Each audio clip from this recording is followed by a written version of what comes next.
Hey, what's up, guys? It is Reggie, and it's time for another episode of Reggie's Expressions. I'm so excited to have our first interview of the season. By now, you guys have listened to all of the episodes from, season 4 and on. I appreciate that. There's going to be a pop quiz and a test later on, so make sure you know and remember everything I said in each and every one of them, because if you don't get all of the answers right, you fail. But no, I have Mr. Marco DePrence here, and he's I like to call the new generation of the that's a part of the community and doing good things out there. He has a podcast. He's an actor. He is a professional mixologist, which I'm going to ask him about later on, and just all around, good guy, model, and everything you could possibly think of. He's a jack of all trades. So, just to let you guys know, like I said, we are back for season 5. Very excited about it, and we've had a good entrance into the year so far, and we serious about this thing in 2021 or 2020. Man, 20. Look at me, and I Wait, told what? We don't want to go backwards. no, exactly. And we're going to call it 2022. Because if we say 2022, it sounds like 2020 also. So, we're going to say 2022 because that's the actual number of it all. And full disclosure, Mr. DePrence reached out to me. He saw that I had a request for interviewing people. And, he also is a podcaster too. So, I actually posted that like 6 months ago, but they say, things that are supposed to happen always happen on time, so it don't matter how long it took. It got to him, and herein lies us interviewing him. So I want to give you guys a little bit of a background on Mr. DePrence. As I told you, model, mixologist, actor. He's a social media influencer, and he hosts Hear Me Out on all social media platforms. So you can go and listen to him. I think it's on Anchor, right? It's on all streaming services. Yeah, Okay, Anchor, Spotify, gotcha. wherever you find a podcast, you can hear me. And he says that he's also a mental health advocate, and I think I am too. I think I like to say I advocate for mental health, especially in the Black community. We typically it's not a conversation that we dig into too often. So I like the fact that you are a mental health advocate, and I would love to, get your thoughts on, that a little bit here. So I always start out my podcast with just asking one of the simplest questions, and I think is one of the simplest questions to create a conversation, and that is, how are you, Mr. DePrence? I am doing fantastic. Not even lying. I'm really good. 2022 has been really good to me. Okay. Yeah, a lot of offers on the tables, a lot of opportunities. I went to my first therapy session today. Nice. Um, And he's gonna throw something at me that I didn't know I needed, which is very Mhm. great, and it's values, and we'll get into it until when we start talking about mental health. But yeah, Yeah. I'm the first 12 days of January has been great, and I'm so That's excited to see awesome. what everything That's else has good. to bring.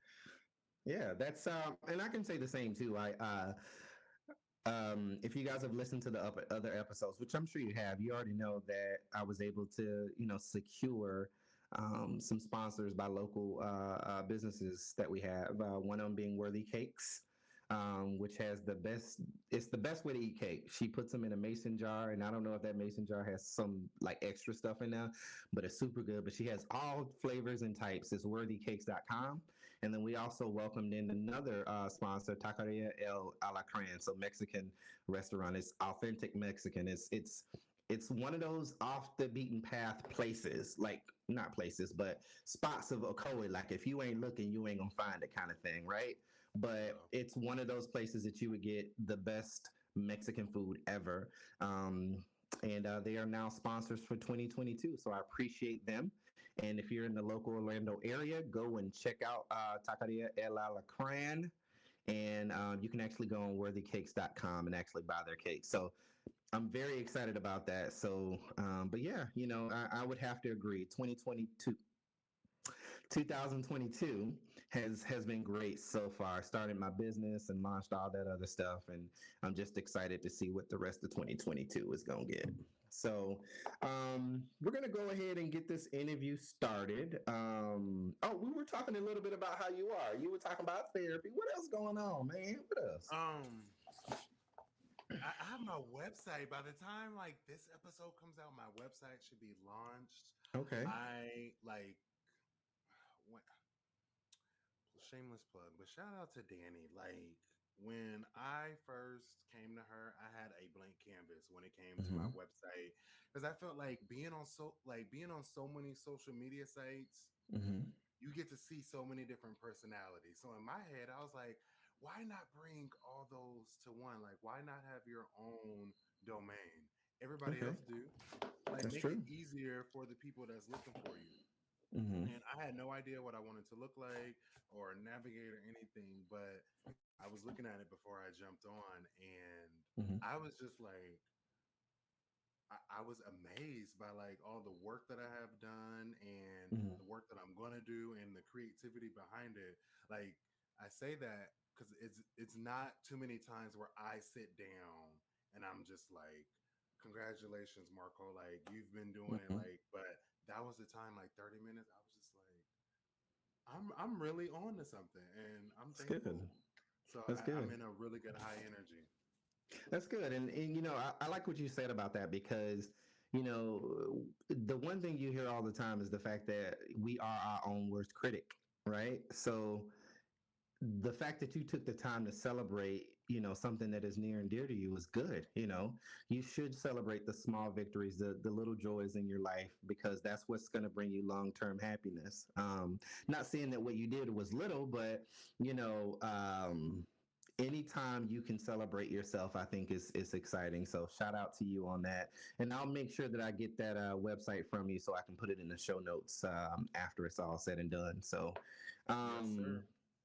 so when I went to your social media page, because obviously I researched you a little bit, Mhm. it said professional mixologist. I mean, I've heard that before, but tell me what that is. Tell us what that is.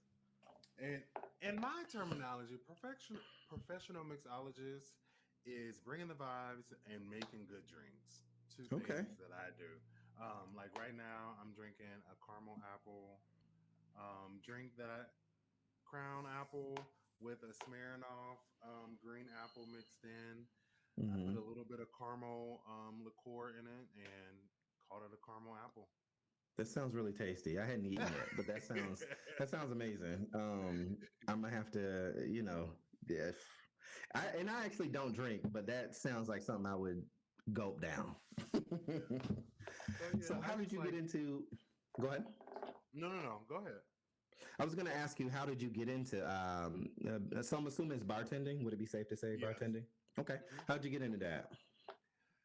So I've honestly during the pandemic, I've always wanted to bartend like years ago, but I just never had time, and I just never, took the time. But during the Hmm pandemic, I was like, why not go to bartending? You quit your job, like hmm you worried about like being creative and things like this is another way to be creative. You Right. bring people together with your drink. So hmm you know, went there, did my research, and got it. Got my license in about 2 weeks. Passed the test, and been hosting and bartending events ever since. So you have to get a license for bartending. Hmm. I didn't know that. Yeah, Interesting. I mean, you don't necessarily. I've been making drinks for a while, but like Right. Right. by law, like if you want to host events and things and like for other businesses, you will have to show some type of license or certificate Certification. of that, yeah, Right. certification. I gotcha. So I mean, that makes sense. That makes perfect sense. I mean, a lot of times people don't take you serious if you don't have some type of certification. So, hmm you really kind of have to have a little bit of education behind being a bartender. So, not to minimize anything that you do, because I love the professional mixologist. I just like that spin on words. That just sounds fun. Like you just go and just you have a bottle in your hand and you're like, the party follows you. You know what I'm saying? Mix it up It's real like quick. mixologist right here, and there's like, oh yeah, that's the mixologist over there. That's him. Versus a regular bartender, right? Right. You know, they're like, oh, I don't want to go to that bartender. Nah, they just regular. I'm gonna go to the mixologist over here. Mhm. So, what part of the world are you in? I am in Atlanta, Georgia. I recently just moved to Atlanta Okay. about a year ago. Hmm. Um, Packed up everything from New York. I consider myself a nomad, but Okay. Atlanta is home. Quit my Hmm. corporate job in the middle of the pandemic. I was like, you know what? I'm done. I don't want Hmm. to work for nobody else. I'm tired of like when I can take vacation, when I cannot, when I can work, when I cannot, I'm getting penalized. And I was Right. like, let's go to Atlanta. Let's work on ourselves creatively and mentally. Um, yeah, and use the techniques that you learned from the corporate world for your own brand. That's true. So, That's true. And that's what I'm learning now because if you had asked me a few months ago, had I even, or a few months, even, before the month of like November, if you would have asked me if I wanted to have my own business, I'd have been like, no, I'm fine working where I'm working. You know what I'm mm-hmm, saying? And what I was telling my husband, because we were talking about this a couple of days ago, I think after the passing of my mother, which will be coming up on a year pretty soon, it gave me a greater sense of responsibility, and it also gave me a it made me want to carry on her legacy even more by doing the best that I can, right? mm-hmm, And one thing about corporate America is I've been fired from corporate America a couple times. And the unfortunate part about that is you find yourself stumbling for whatever is next. And it might not be something that you're, passionate about.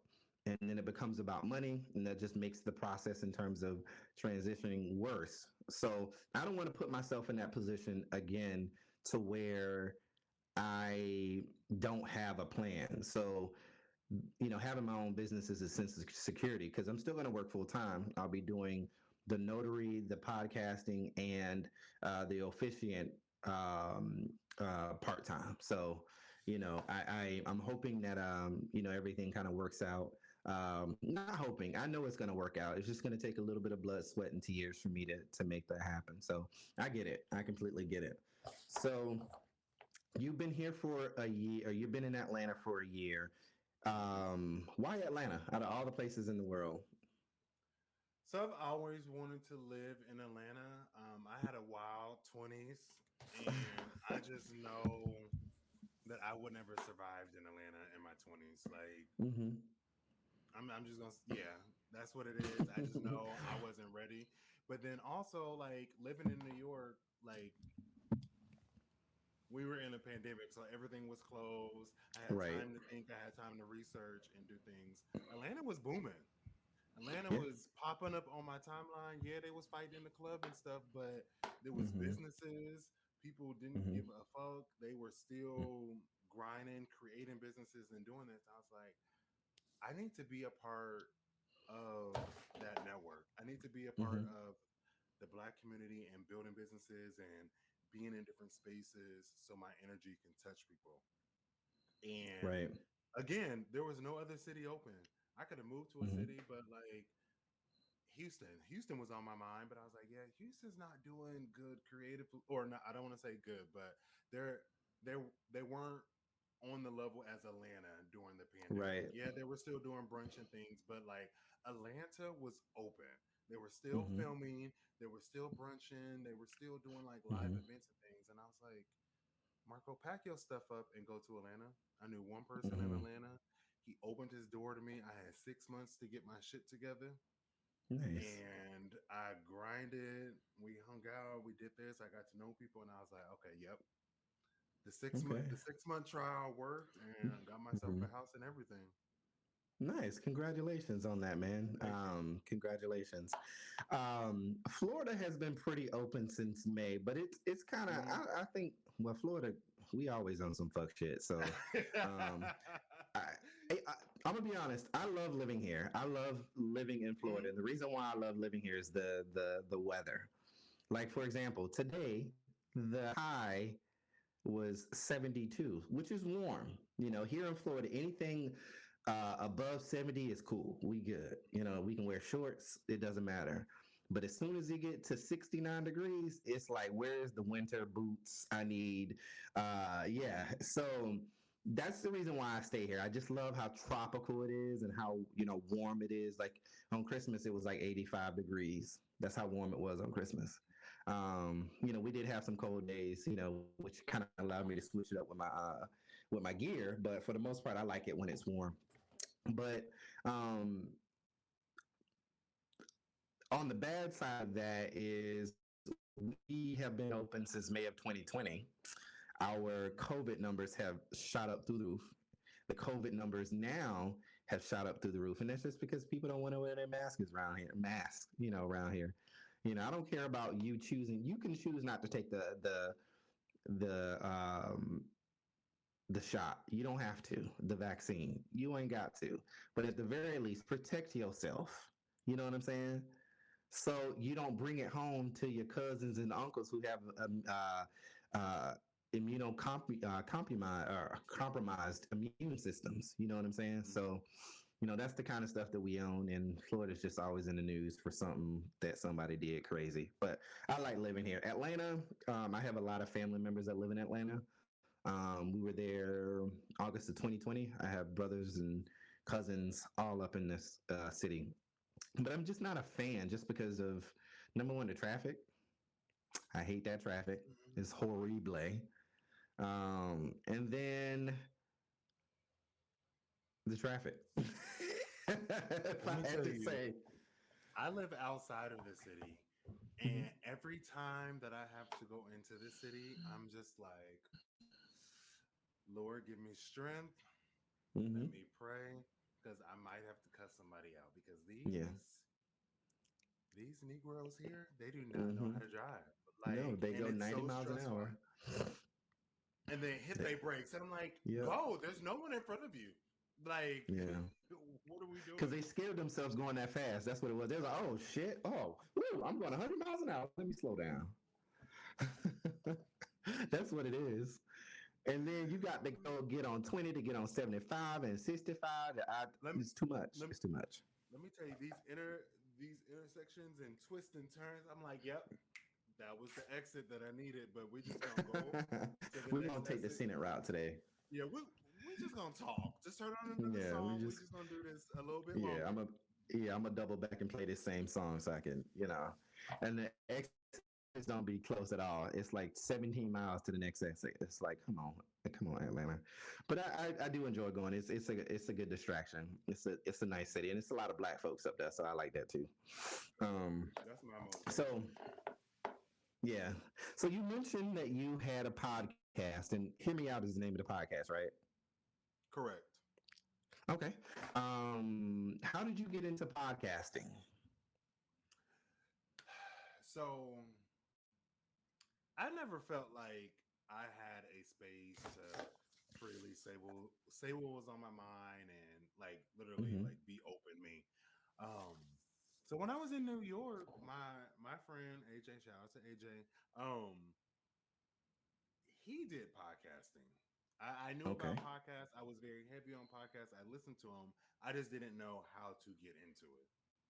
Right. And I randomly met him. I was living in New York. We met. We randomly met at a bar, and we instantly connected. He's my brother to this day. And he showed me the ropes. He was like, "Yeah, if you download this and do this," I was like, "All I gotta do is just download this app." Okay. Anchor. This is not an ad, but all I gotta do is just download this app, create a format, and then just go. And I was like, okay. Remind y'all, for those that are listening, my first episode is trash. I hate it, but it shows growth. Right. It shows growth, and that's why I keep it up. But ever since then, I was like, I can set my own vibe. As you know, like before I came in, I had the blue light on and everything. I was drinking. Like you did. It's my space, and that's what I enjoy about it. And I'm thankful to be accepted in this. I I don't want to This call it a community. community. Yeah, I guess it is a community. Yeah. Like the podcasting community where we all can network and become brothers Hmm. or brothers and sisters and talk shit amongst Hmm. ourselves and it be a safe space.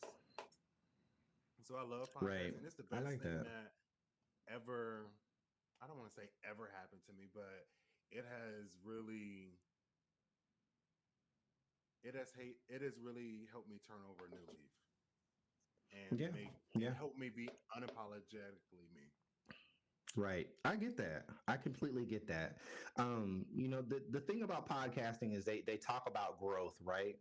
Growth, growth, growth. But growth is also important if you grow, and I will say Hmm. in the last 2 years that I've been doing this, number one, you can't help but grow because you learn how to do things. And if you're doing it by yourself, you're learning on the fly, how to promote, how to, create a commercial. I didn't know how to do all that before. Hmm. And now I can probably create a commercial within, 10, 15 minutes, right? And I didn't know how to do Okay. that before. So part of the growth that I think people are talking about is the growth that you experienced with just the knowledge that you've learned and you learning how to navigate the world. I met one of the coolest people that I know in this podcasting space. Shout out to Hostile Therapy, and he, um, was just somebody that invited me on his show a while ago, and I was like, yeah, absolutely. He liked it, and then after that, we just kind of forged a conversation and just forged a relationship. So anytime he's doing something and he's moving, he sees something that's interesting. There he is. All right. Yeah. So, oh, okay, it's still going. It's still recording. I was just talking about Hmm. my. Were you hearing anything I was saying? I didn't hear anything. I was just talking to the people that was watching and listening. Oh, okay, I gotcha.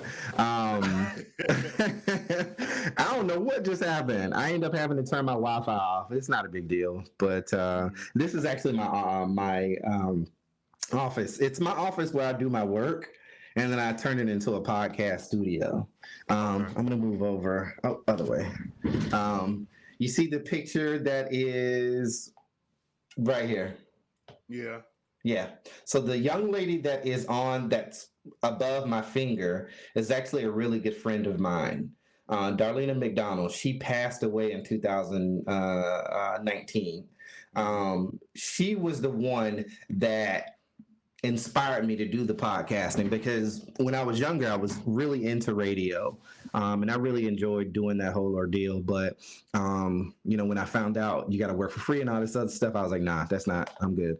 And I did it. And in 17, I started with a friend, and then, we ended up having to split. And I just never revisited the idea. And one of the things that she said when she passed away, or before she passed away, I'm sorry, is to live life on purpose every day and be kind to people. So that gave me inspiration to do just that. And then, as I stated, I lost my mom last year. That invigorated me to continue, um, because what I was doing before was waiting for somebody to tag me into the conversation. And I like what you said, about creating a safe space, right? Because a lot of times we see these conversations that involve us happen, but we're not in the conversation. Hmm. So I made it my charge because my mom was a mental well, she was mentally challenged. Unfortunately, she had schizophrenia and a couple other, early Alzheimer's. And long story short, my mom was pretty much in her mental state for since I was 8 years old. So I don't really have any strong memories of my mother being my mother. So um, she was a woman who just, lived life with the circumstances that she had, but she never really had a voice. She wasn't able to speak for herself. So with me, did we?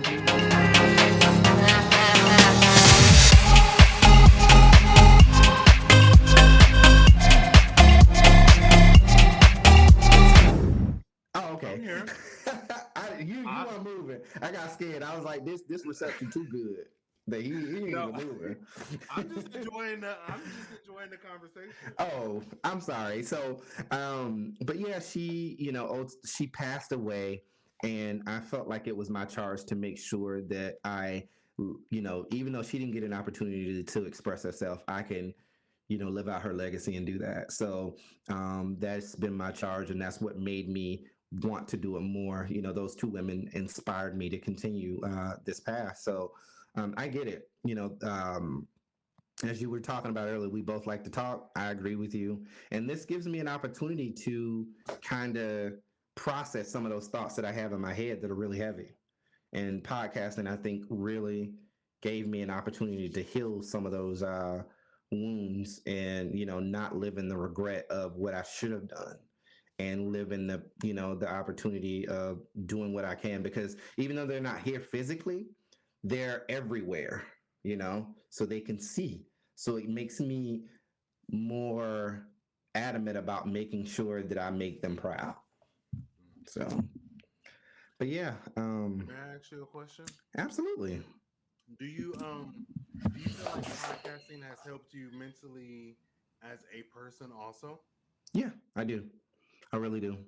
And I think that the interesting thing about being the podcaster, in the 2 years that I've had it, a lot of times, and I've said this before, in other capacities, you go in and you look at the numbers, right? You look and see how many people. Well, you don't. I heard that you don't, and that's good. I'm keep doing that.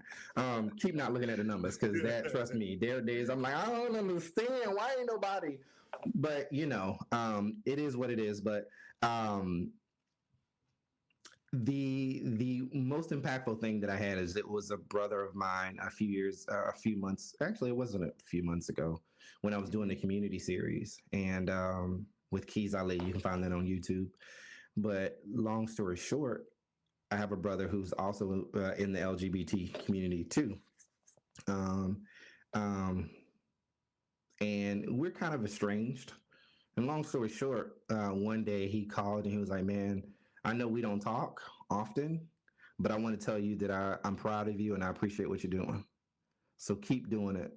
So even though I might not comment, that's why it's important to me to be an advocate for people who can't be an advocate for themselves. You know what I'm saying? So because you can engage and inspire anybody, if you're doing the things that it takes to do that. So I've always been the kid that will stand up for somebody who's being picked up on, even almost to a fault. People used to beat me up because of that, like, "Oh, sit down somewhere," or I've always been told I've been extra. And all of those things have worked for me in the podcast space because I'm interesting. You know what I'm saying? I can hold a conversation, I can engage people and go deeper than the surface.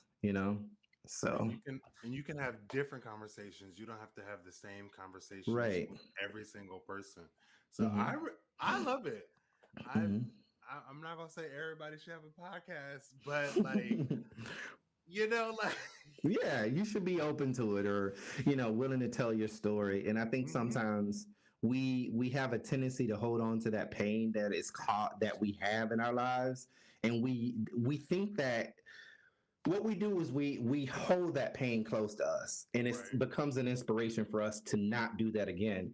But what's happening in that space is that you're letting life pass you by, and you're still holding on to that pain.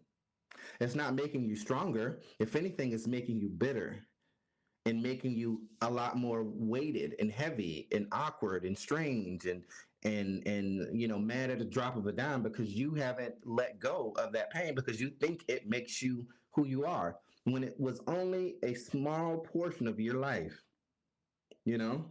Mhm. So I'm really passionate about having mental health conversations. So we're going to get into it since we already there. Okay. Um, so tell me what being a mental health advocate means to you. Mental health advocate means I'm always going to bring mental health in it some way or another.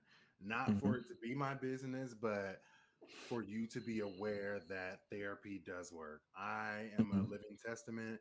I know people from all across this fucking country, and I would tell them, like, yeah, you can call me for, like relationship advice and shit like that, but like once it gets to a certain standpoint, Mm-hmm.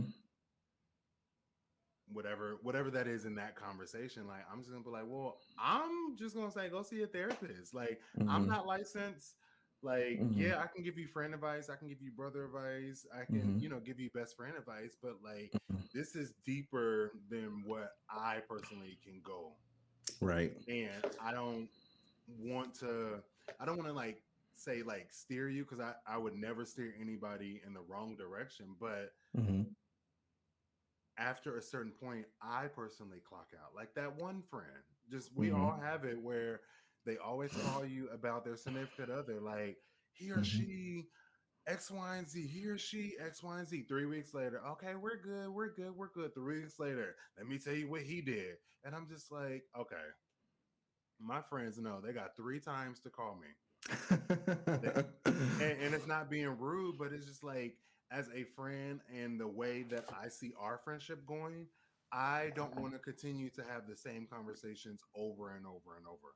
Because one, Okay. it's draining to me, but Right. then to you, I'm like, why are you still with this person? And this is just an example, but why are you just like with this person or dealing with this situation Mm-hmm. when you can become better? I Mm-hmm. know I know what my friend is capable of, but at Mm-hmm. this point in time, I just three three strikes you're out. I just don't have enough The energy, and capacity. Right. I get it. I I'm get it. tapped out.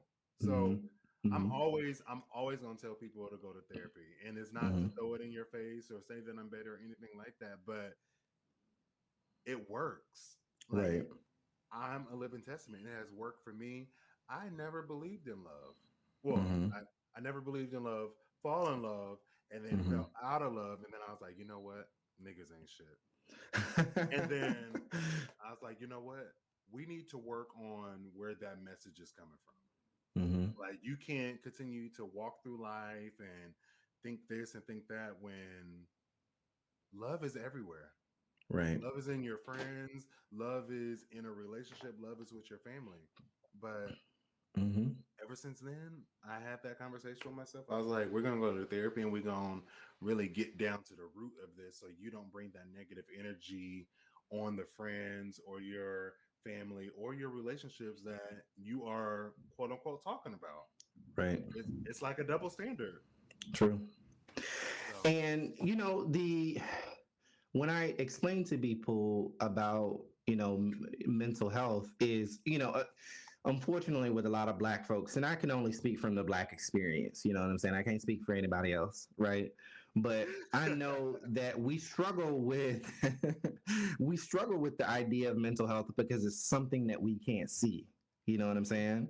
And I remember, growing up, and I remember growing up and hearing other family members talk about my mom's condition. And what they would say is she was sick. And I never knew what that meant. I never knew what that meant, right? And they was like, she's sick, she's sick. But when I would go and I look at her, she looked fine. because she So, was your mom, right? right. And it was always like a question on my mind, like, what do they mean by her being sick? And then it wasn't until I was diagnosed with PTSD many, many years ago. And I had really severe panic attacks. And I remember when my dad came to visit me when I lived in Jacksonville, and he was like, oh, I told him you were sick. And I'm like, why? And he was just like, well, that's what you are sick. Not like saying it was a bad thing, because that was as far as he knew. That was the experience that he had, right? So, I couldn't hold it against him, but it was like, well, I wasn't sick. It's just that I was going through something mentally. And over the years, it's become something that he understands now. But I just remember my mama navigating that, and just people just calling her, saying she was sick, but not looking physically sick. And when it comes to therapy, I do agree that everybody should go. There are some people who have the mentality that if I go to the doctor or go to therapy, they don't, I don't know who they are and I'm telling them my business. Well, the reality of it is they're bound by, certain rules and regulations to not explain certain things. So that, you get past that. And then also, you have to understand that your friends are going to give you advice that's tailored to you. So I say that to say, as much as we try to be non-biased, we can't because we know you. We know what's going to get you. We know what's going to make you think differently about the message that we're trying to convey. If if we present it in a way that you would understand. What I found with therapy is that it is just it doesn't have to be what you think that it is on TV, right? You can tell them as much as you want, as little as you want, which is not going to help you, but you would be surprised how much of the thoughts in your head really cloud the reality of life sometimes. And you need somebody who isn't a part of your life to be able to bounce those ideas off. And they could care less some of that stuff you do. You know what I'm saying? Unless you're not harming someone else and you're not out there endangering yourself, it's really a proverbial question because when they speak to you, they're really putting it back on you. So what do you think about that? How does that make you feel? And my husband, initially, I was like, I had been going to therapy for years, and it came to the idea. I was like, I suggested it for him, and he was like, I don't need that. And I was like, well, why? Well, I'm not depressed. And I was like, well, first of all, what do you think I go for? You think because I go because I'm depressed and it's good for me, but not for you, firstly. And secondly, you don't have to be depressed to have a conversation with somebody. And he was just thinking that he was afraid that it would make him look bad. And now he's an advocate for it. So I get it. I completely understand. I love everything you just said. I appreciate it. I you you could never said it any better. Like I 100% agree. I have a question for you. Somebody Sure. asked me this, and we can discuss it too because I've never really answered it. It's just been in my notes. Mm-hmm. What advice would you give someone that is Mm-hmm. starting therapy for the first time? So a couple things. Look at you trying to interview me on my show. I like it. I live. This is what podcasting is about. Like You're right. I like it. Go ahead. But that's a very good question. So what I would say to someone is two things. Number one, you have to know what works for you. Mm-hmm. Every shoe don't fit every time you try it on. So if you realize there are some things that therapist said that triggers you, you have to be an advocate for yourself and choose differently. Because what we do is we get these referrals, and then we feel like we have to follow through with that person. When in reality, y'all just might not click because of personality things. And then secondly, you have to be patient. You can't just go in thinking that you're gonna have one session and you're gonna have it understood. I mean, we obviously know that college doesn't work like that. You don't go in and learn all the lessons you need to learn day one. You have to go and commit years off of your life, to make sure that you understand what you're learning. So you should also have that mindset when it comes to therapy. So those would be the only two things that I would say. Number one, you can pick the one that works best for you. You don't have to force it. And then number two, be patient with the process if you're all in. Be patient with the process. Look at you spitting. Um, well, like going into therapy, I knew that I wanted a black therapist. Mm-hmm. Growing up in Portland, Oregon, Look like at you, Portland. yeah, that's originally where I'm from, born and Okay. raised. I moved from Portland when I was 22, early 22. Mm-hmm. Um, but I had all white teachers, all white doctors. Like Mm-hmm. I had few mentors in the community, that helped my upbringing, but majority of people that I came in contact with was white. It's Portland. Right.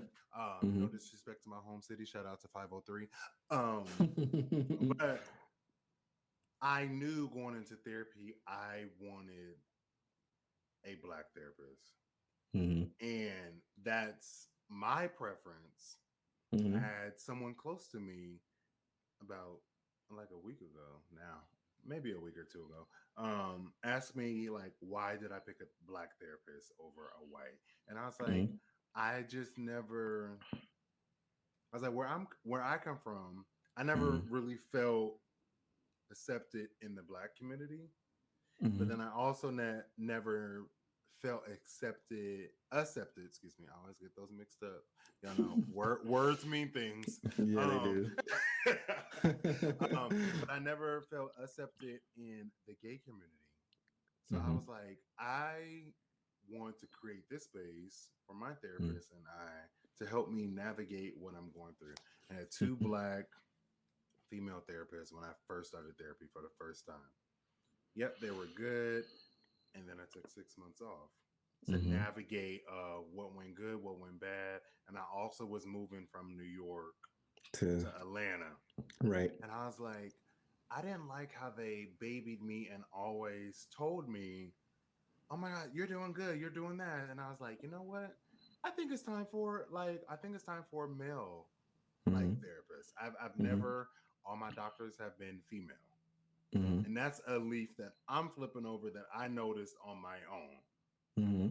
And one thing I can say is that my therapist, I love him to death, and he has been flipping over leaves that I didn't even know that I needed flipped over. Mm-hmm. Mm-hmm. So, Okay. to adding to what you say, like make sure it works for you. Right. Make sure it works for you as your personality, you as a person, and you guys not only is he interviewing you, but you're You're interviewing him. interviewing. That's true. That's a good So, point. And I'm a little bit older than you. So when I mhm, was, and I'm also backed by the VA. So you kind of have to get in where you fit in. That wasn't an option for me. So okay. as prominent as it is, and I the the comfort of having someone who is black is the fact that there's going to be some shared experiences that you're going to have, and they're going to be able to understand when you are walking through the store and people are following you. They're gonna know that because they have a shared experience like that, right? So they're able to empathize with you in that way. And me having a white therapist, I found myself having.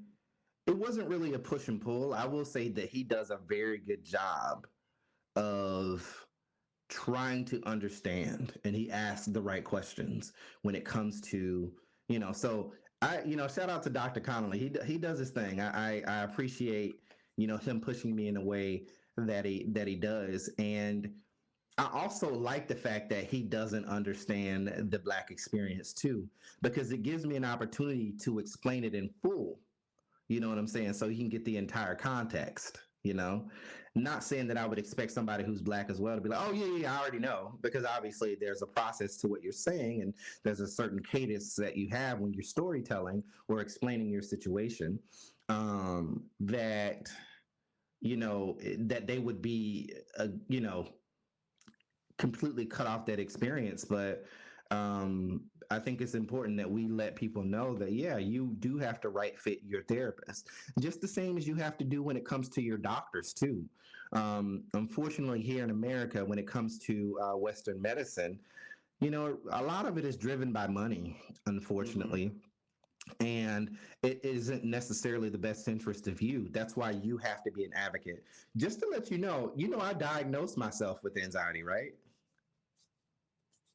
How no? How did you do that? So in 2006, I was sitting at home eating like one would sometimes do. And I was eating from McDonald's, and I ate a fry, right? And I remember chomping down on that fry, and that fry, you know how we say, black folks, we say it went down the wrong tube. Well, that shit choked me, right? Oh, Mm-hmm. And I remember actually, because I was so panicked by it, that I ended up putting my finger in my throat and pulling the fry out. Mm-hmm. Long story short, or not pulling the fry out, but kind of moving and jostling it around. And I remember doing that, but still having the fear that maybe I left a little piece in there and that I was going to fall asleep and eventually not be able to breathe and die in my sleep. That's what I thought. So I called a friend over who was married to a nurse at the time, and she was like, "Yeah, if you can talk, you're probably fine." And I was like, "Okay," but that wasn't enough. Like my mind was just going. And I remember staying up to almost 2 o'clock, 3 o'clock in the morning. I was sleeping the very next day, and I couldn't go to sleep because I had to go to work early. And long story short, I started typing. I was like, you know what? This can't be normal. So I went on the BlackBerry phone that I had back then. This is years ago, and I went on my BlackBerry, and it took me. I explained my symptoms, and it took me to panic disorder. And I was like, oh. And I started reading the symptoms. I was like, shit. You know what? That sounds like what I got. Mm-hmm. So I went and I found this psychologist, not a psychiatrist. I'm sorry, not a psychologist. Psychiatrist is medicine. Psychologist is therapy. And I went to him and I explained to him everything that I had. And it was this Indian dude, and he was like, first of all, it was triggering because he said, "You're very articulate," and I'm like, okay. And he was like, "You just explain yourself very well." And I was like, "Well, I know me, so I have to be able to explain to you what I'm going through. I can't just come in here and say I have this, and you guys are like, oh yeah, that makes sense." And this is why I came to the conclusion. So he was very shocked. At first, I took that as a badge of honor for a long time because I ain't know no better. But then after a while, I really sat down and I thought about it. I was like, "This was he trying to call me stupid because I'm black?" But anyway, he was like, I think that you're right. So, I went more. I actually did the employee readiness number, with my job at the time, and they got me with the therapist. Her name was Jane, this old white lady. And initially we worked fine, and then we clashed at the very end because I told her I wanted to file for disability for the military, and she was just like, "Well, I can't help you with that. I don't think that." And I was like, "Well, I wasn't asking you to. This is something I'm going to do on my own." So, Right. and that was our last session that we had. But yeah, I inadvertently diagnosed myself because the symptoms made sense. It made sense to me that, because it didn't stop even though I had the confirmation that I would be fine, my mind continued to go. And sometimes that's what, panic does, or anxiety will do to you. It will have you have these what if scenarios that don't make logical sense, and you'll continue to go through it. So, that's how that happened. And 16 years later, I still deal with anxiety and depression to this day. But I've learned, and to be honest, I've learned the tools that I need to be on level ground as of recently. You know what I'm saying? Because I was just treating it with medicine. You know what I'm saying? And then I was dealing with, I was making sure I take my medicine. If I didn't have my medicine, that would explain why I was this way. And, I was medicine. But what I wasn't doing is actually putting the tools that I was learning into being able to counter my anxiety. So, but yeah, that's why I'm an advocate for it, because with my mom being mentally ill and that also running through my family, I felt like it was necessary for me to make sure that I dig as deep as possible and understand what it is I have so I can explain it as best I can. So that was Hmm. that. I like that. Yeah. So I'm not a doctor, so but I am an expert in me. You know what I'm saying? And myself. I know what I like and I know what I don't like. I know when I feel tired. I know when I feel hungry. I know when I'm anxious, and you really have to really sit with yourself to understand what your triggers are. One of my triggers is death. When people die, that's a trigger for me. I remember when me and my husband got together, many moons ago, I had a panic attack. And when I thought back of it, my friend's sister was killed. And when we went home, her mother was telling us the story of how they found her daughter. So, that was a trigger. And then any type of confrontation where I have to rise up, I don't know if you know who Amanda Seales is, but she asked, how black am I going to have to get? Why wouldn't you think that I know who Well, Amanda Seales is? a lot of people don't like her, so I love her. She's an inspiration of mine. She's a Cancer and she black. I'm a Yeah. Cancer. So, sometimes you have to recognize, you have to understand, like, how black am I gonna have to get? You know what I'm saying? Like, let me assess this like situation. Right. So whenever I see myself rising up, I know for a fact that that's going to be a trigger where I'm going to be hypersensitive for the rest of the day. So I have to, make sure I talk to myself and just calm myself down and, think good thoughts and, think back of a time where I had this exact same feeling and remember that I got through it, So I had a whole bunch of questions I was going to ask you too, man. I was going to ask you about the podcast, how long you been podcasting. Oh. I mean, you can answer that quickly. You know what I'm saying? I've been podcasting for 2 years. Okay. Oh, so about the same time frame that I've been podcasting. Mm-hmm. Okay. So about 24 months. And you got into it with a friend. Yes. A friend introduced you to it. What were some of the topics and things that you talk about on your podcast? And I know you were talking about celebrating, what was it, your 200th episode? 100. 100 episode, right. So congrats to that. Thank you. I really appreciate that. Coming into this, I never thought that I would make it at like 100 episode. I'm like, I really been doing this shit. Like once you look at it, I'm like, damn, I really been doing this shit. So I only have 54. I have 5 seasons, but I only have 54 episodes. Hey, but you got seasons. I prefer not to do seasons.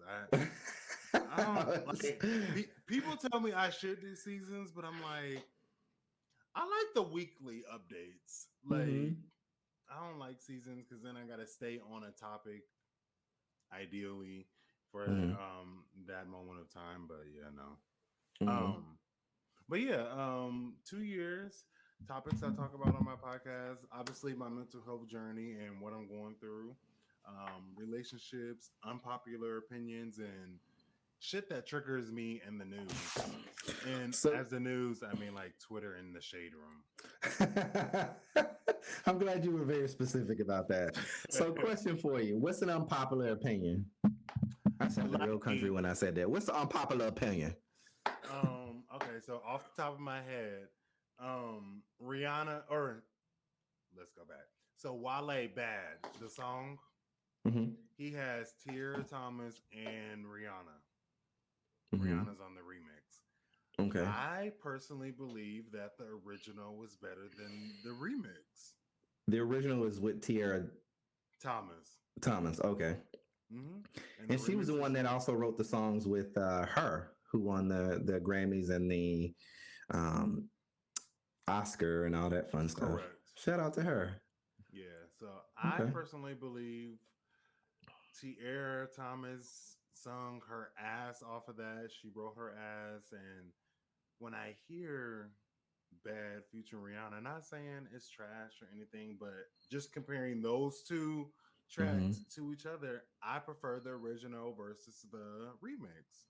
If I'm drunk, it might be a different situation, but lyrically and artistry, like, she bodied that. Like, it gives me a whole story. And for those of y'all listening, like, when it comes to music, for me, I like a story to be told. I like to feel that moment of what you're going through and paint the picture for 3 minutes and 30 seconds. I feel like I can relate to Tiana Thomas' story much better than Rihanna's and Wale's. So. And I'm not familiar with the song. I mean, I've heard it, and I know it has that squeak squeak song in there, the squeak squeak. But I'm not familiar with the lyrics, so I'm gonna have to take your word for it on that one. Yeah, I'm gonna send it to you. Okay, and you can also tell the difference in, like, I'm 41. You're How old are you? 33. 33. 33. So I was born in the 80s, actually the beginning of the 80s, and you like the latter End of part the of the 80s. 80s. Hmm. Right. So we're in different generation genres. So I'm a big fan of like Timbaland and Magoo, and during the era where producers became stars because of how well known their music was. I can listen to a Timbaland album pretty much all the way through because I know I'm a like a beat or something. You know what I'm saying? Oh yeah. Big Aaliyah fan. I was Very uh, very big Aaliyah fan. I was more of the fan when they were already famous. Okay. Like already Timberland, Magoo, Missy, Aaliyah was all. I'm not gonna say their prime, but they already Mm, had it on lock. yeah. Hmm. So yeah, definitely different ears, but I Yeah. respect it. Yeah. So, and this new age music for me is vastly different. It's not the same. The lyrics are a little bit more explicit than no disrespect to anybody. Like, I'm not here to judge. You live your life. You do what you want to do. If that's what you like, you like. I'm not here to. That's just not my thing, right? But, Hmm. Black Beatles that came out what 5 years ago, 6 years ago now. Hmm. That was a song that I really, really loved. I can't think of any. When they was doing like the mannequin challenge, Yeah, you like that song? I did. And only, to be honest, I liked it because my nieces and nephews liked it. Oh, okay. So that was my way of kind of staying young with them. You know what I'm saying? So do you like Baby Shark? No, they ain't that young. Mm-mm. My nieces and nephews are 22, 20, Oh, 26, 22, they and grown. Ashley's 21 now. Uh-huh. Okay. So, um, so they grown. So yeah, Baby Shark was well out of their purview by the time that came out. I'm pretty sure my husband likes it because it's almost like our relationship is very similar. I think we're two big kids. Like during Christmas and Thanksgiving, well, Christmas mostly. If we have a gift for each other, we don't wait. We give it to her right then. You know what I'm saying? Um, just because we want to see each other's face. When it happens. I mean, you can wait until Christmas, but by the time I think about it, it's like, okay, I'm just gonna tell you because I want you to know what it is. You know what I'm saying? So, and that's That's how just the my that's how that's my how what now? fiance is. Yeah, I'm I like, can I don't can open relate. it till Christmas. I don't No, want to see your face on Christmas. He's like, nope. here's your gift. I need you to open it right Right, exactly. Let's go ahead and just, and then you can start using it right away. So, um, but yeah, this has been fun. I really appreciate you coming out. I'm gonna go ahead and wrap it on up because this has definitely just been a conversation between the two. But I hope it has forged a relationship and giving you guys a snippet of what the rest of the season is going to be. I'm definitely going to have this young man back because he didn't, drop some gems and allow me to go on my tangent a few times, which I really appreciate. And I think it's just going to be good because I just can see you coming back to the show, so I appreciate that. Um, but before I go, I just want to tell you one thing. Well, tell everybody this. I want to tell you guys thank you so much for listening and actually supporting your boy. I told you guys a little bit about the story about my mom, why I do this, and also told you guys about the story about Darlena. They are the ones that push me to be the best best person I can possibly be, and it's my charge to make sure that I honor them in a way that makes them proud. So every time you guys listen, download, shout out, all of that is really, taking me a step closer to making my dreams come true. now. I've always had this in me, and the fact that I'm able to do it as frequently as I do it, and you guys listen, I really appreciate it. So thank you so much. Now, you can find Mr. DePrence. Where can they find you, sir? Y'all can find me. Oh, by the time this episode comes out, I have a website. I'm just gonna do the website. Okay. Um, y'all can find me at marcodeprince.com, MarcoDeprence. If you want to follow me on the socials, it's the same thing. The podcast on Instagram is This Is Hear Me Out. Okay. All right. And you guys know where to find me. It's REGGEE expressions on Facebook and YouTube. And then it's REGGEES_expressions on Instagram. I really appreciate you guys taking the time to listen to us. This was just a kiki. This was just a opening to what we have going forward. So thank you so much again, Mr. Marco. I appreciate what you're doing. And if you don't mind, do you mind after holding I back don't after? mind. I don't mind. Okay. Well, you guys enjoy the rest of your day. Thanks again. And this has been another episode of Reggie's Expressions. Peace.